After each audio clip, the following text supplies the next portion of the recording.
Welcome back to Central Valley Talk. We come here several days a week to find out what's good about Fresno and Madera and the whole valley. What's going on in the valley? Who's doing good things? And we want to let you know what's going on.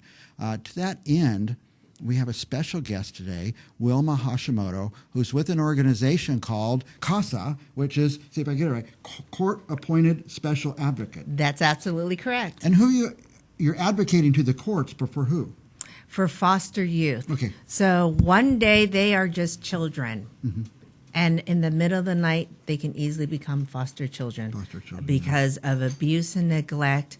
They're removed, and that's where we come in to walk alongside this child and be the voice for them and the eyes and the ears for the courts. For the court. Now, we have people on the show all the time, like Lisa from Angels of Grace. Yes. And she's an angel. She certainly is. And she tells us, it's her job, I guess, they'll call her in the middle of the night and say, we have to place this kid. Mm-hmm. And she tells that same story. They're just a little kid, and then their parents are in a fight, or something happens, and all of a sudden they're displaced from their home and put someplace. Right, and displaced from home, and you think about it, it's not just the home. Mm-hmm. Sometimes they're displaced from what they're comfortable with, their school, the teacher, their friends. Mm-hmm. And that's where we said, okay, let's assign an adult to make sure that their educational rights are addressed, health issues, and just... So it's not just the court. No. You advocate for them all. Now, you're telling me how many advocates you have now. We have 171 community volunteers, both in Fresno and Madera counties. And last year together, they donated or volunteered more than 13,000 hours to walk alongside these children and make a difference. And it's all volunteers? All community volunteers. Mm-hmm. No special skill sets whatsoever, all walks of life. They want to make a difference. They come and they attend a 40-hour training that's both hybrid and in person, so they can do it in the comfort of their home if they want. But they learn all about the child welfare system.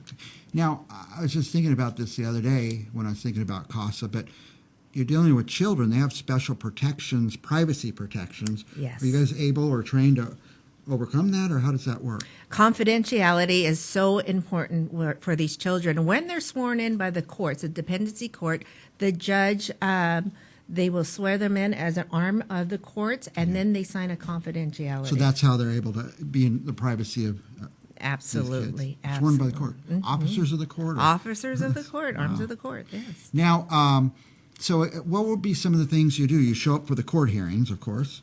Yes, and that's every 6 months, but it's what is happening between those 6 months that's really important. We require that they at least make monthly contact with the child, and that is as simple as taking them out for pizza, maybe just sitting and having a conversation. With younger children, it's going to the park. It's getting to see what is their relationship with the resource parent that they're placed in. Perhaps it's observation with the visits with the biological parents. And then we have a methodology called Journey of Hope, and that's where the advocate will actually document the progress or the milestones that the child is or is not making. Okay. Now, will the advocates work with the biological parents toward reunification, or is that your role?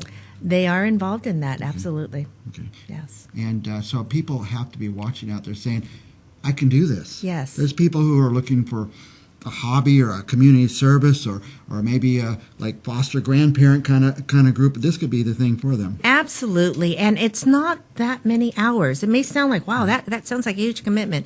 It's 10 to 15 hours a month. Okay. And that includes what we call continuing ed. You read articles, you read a book on foster youth. That counts towards the 10 to 15 hours. On top of that, we actually have some really great speakers that we bring in for them to, earn some of those hours. Okay.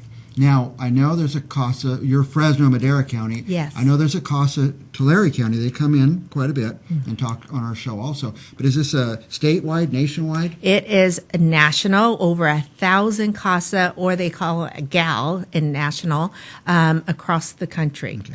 And we are very close as a region. There's about 11 of us that stretches out from the coast to up in Stanislaus. And I want to ask you a few more questions, but if somebody's watching now and they want to get involved, where should they start? Call us. Area code 559-244-6485.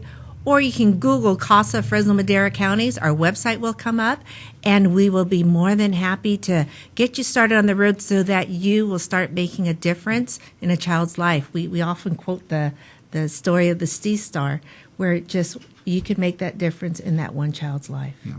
Now, is each person appointed to one child, or do they have a couple cases, as you might call them? That's a really good question. In fact, for the most part, they're assigned to either one child or one sibling set. I see. So they stay together. Their choice. We have a lot of couples who are coming in and taking the cases of a sibling set. I'm running those numbers in my head. You need more CASA volunteers. We need more CASA volunteers. We have over 2,600 foster youth. Yeah. And the dependency court judge will say, you know what, take the most high-risk ones, which are about 500. So right now, not all foster youth get a special advocate. No, we just serve the most at risk. I would love to have every foster youth, but at this point, I want every at-risk, high at-risk foster youth to have one. Now, do you have events coming up? We sure do. In fact, on April 1st, April Fool's Day, we have a 9 and Wine, so a 9-hole golf tournament, and then a little wine and dine afterwards. And then we also have, for the first time, if you can imagine, 5,000 little rubber ducks at the wave pool on opening day at Clovis Wild Waters. Yeah. Okay, I've heard that. You've done that event before? Those two, the 9 and Wine and the duck race, it's actually brand new events for this year for CASA. Okay. And then, of course, our 22nd annual crab feed.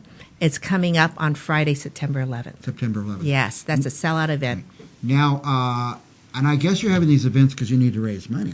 Yes, yes, it's very expensive for the training and the support. And I'm proud to say we just had our audit. And the managing partner certified that for every dollar, 80 cents goes directly back into the program. That's good. Yes. That's good. Now, I guess somebody could just send a check, too.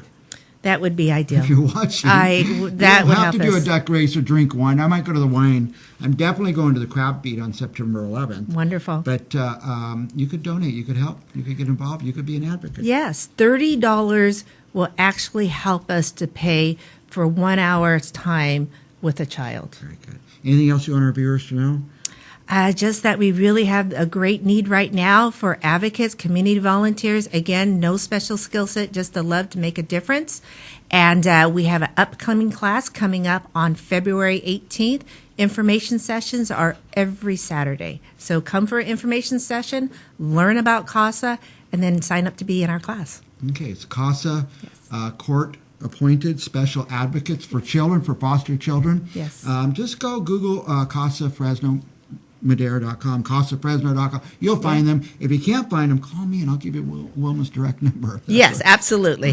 We'll be back with more Central Valley Talk right after this.